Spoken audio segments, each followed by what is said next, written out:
राधे राधे मित्रों, जय श्री कृष्ण। आज आप श्रवण करेंगे ज्येष्ठ मास कृष्ण पक्ष की अपरा एकादशी की व्रत कथा। आज 2 जून 2024 है। आज अपरा एकादशी का व्रत रखा जाएगा। तो आइए श्रवण करते हैं अपरा एकादशी की व्रत कथा। युधिष्ठिर कहने लगे कि हे भगवान, ज्येष्ठ मास एकादशी का नाम क्या है तथा उसका महात्म्य क्या है, सो कृपा कर कहिए। भगवान श्री कृष्ण कहने लगे कि हे राजन, यह एकादशी अचला तथा अपरा 2 नामों से जानी जाती है। पुराणों के अनुसार ज्येष्ठ मास की एकादशी अपरा एकादशी है, क्योंकि यह अपार धन देने वाली है। जो मनुष्य इस व्रत को करते हैं वे संसार में प्रसिद्धि हो जाते हैं। इस दिन भगवान त्रिविक्रम की पूजा की जाती है। अपरा एकादशी के व्रत के प्रभाव से ब्रह्म हत्या, भूत योनि, दूसरे की निंदा आदि के सब पाप दूर हो जाते हैं। इस व्रत के करने से पर स्त्री गमन, झूठी गवाही देना, झूठ बोलना, झूठे शास्त्र पढ़ना या बनाना, झूठा ज्योतिषी बनना तथा झूठा वैद्य बनना आदि सब पाप नष्ट हो जाते हैं। जो क्षत्रिय युद्ध से भाग जाए वे नरकगामी होते हैं, परंतु अपरा एकादशी का व्रत करने से वे भी स्वर्ग को प्राप्त होते हैं। जो शिष्य गुरु से शिक्षा ग्रहण करते हैं फिर उनकी निंदा करते हैं वे अवश्य नरक में पड़ते हैं, मगर अपरा एकादशी का व्रत करने से वे भी इस पाप से मुक्त हो जाते हैं। जो फल 3 पुष्कर में कार्तिक पूर्णिमा को स्नान करने से या गंगा तट पर पितरों को पिंड दान करने से प्राप्त होता है, वही अपरा एकादशी का व्रत करने से प्राप्त होता है।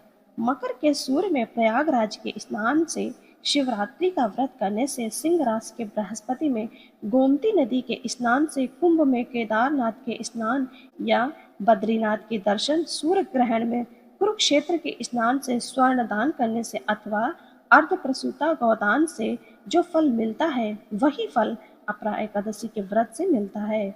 यह व्रत पाप रूपी वृक्ष को काटने के लिए कुल्हाड़ी है, पाप रूपी ईंधन को जलाने के लिए अग्नि, पाप रूपी अंधकार को मिटाने के लिए सूर्य के समान, मृगों को मारने के लिए सिंह के समान। अतः मनुष्य को पापों से डरते हुए इस व्रत को अवश्य करना चाहिए। अपरा एकादशी का व्रत तथा भगवान का पूजन करने से मनुष्य सब पापों से छूटकर विष्णु लोक को जाता है।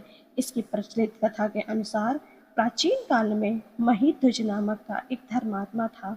उसका बेटा भाई वज्रध्वज बड़ा ही क्रूर, अधर्मी तथा अन्यायी था। वह अपने बड़े भाई से द्वेष रखता था। उस पापी ने एक दिन रात्रि में अपने बड़े भाई की हत्या करके उसकी देह को एक जंगली पीपल के नीचे गाड़ दिया। इस अकाल मृत्यु से राजा प्रेतात्मा के रूप में उसी पीपल पर रहने लगा और अनेक उत्पात करने लगा। एक दिन अचानक धौम्य नामक ऋषि उधर से गुजर रहे थे। उन्होंने प्रेत को देखा और तपोबल से उसके अतीत को जान लिया। अपने तपोबल से प्रेत उत्पात का कारण पूछा। ऋषि ने प्रसन्न होकर उस प्रेत को पीपल के पेड़ से उतारा तथा परलोक विद्या का उपदेश दिया। श्रद्धालु ऋषि ने राजा की प्रेत योनि से मुक्ति के लिए स्वयं ही अपरा एकादशी का व्रत किया और उसे अगति से छुड़ाने को उसका पुण्य प्रेत को अर्पित कर दिया।